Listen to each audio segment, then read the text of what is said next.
So working through this pandemic has been challenging in that we had to rapidly evolve as a practice. When this pandemic started, we of course canceled all of our elective cases, but the need for emergency orthopedic care continues. If anything, sometimes it increases in something like a quarantine because everyone's at home, working on their house, exercising, and they're still getting injured. So we rapidly evolved to limit the number of doctors in our office at any given time, our number of our employees to minimum, and to triage patients so that the ones that we're seeing in person are truly the ones that needed to be seen. Usually they needed an x-ray and a physical exam.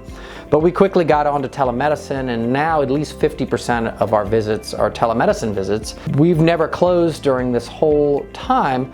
We've been providing full service orthopedic care to both Turo as well as the community in performing surgeries and taking call.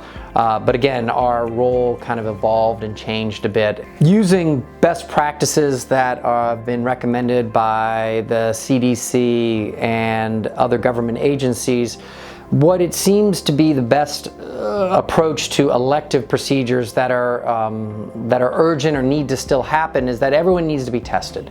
And that not only needs to happen on a global, regional and local level, but also for each and every patient that gets brought to the hospital. So for instance, I do a lot of joint replacements. My patients come in the night before surgery and they're going to, in their private room, get a rapid COVID test. If that test shows that you're positive, you're not going to get elective surgery that day. You're going to be sent home.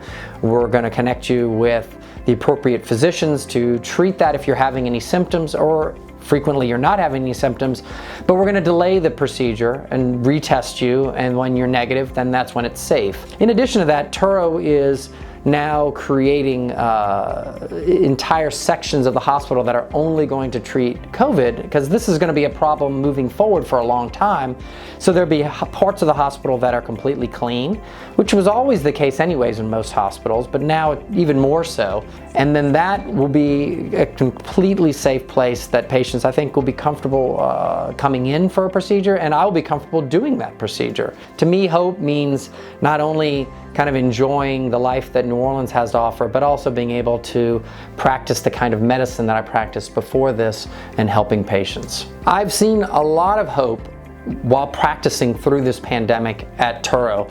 First and foremost were the true frontline physicians, the hospitalists, the intensivists, the internal medicine and family medicine doctors, providing just amazing over-the-top care for all of these patients and getting them better and getting them discharged. I've seen orthopedic hope in patients that come in worried that they've picked the worst possible time to break their ankle or their hip, and we've been able to fix them in a safe fashion and get them up walking and discharged safely back home. So that hope really has, I think, been repeated over and over again in the last 6 weeks here at Turo.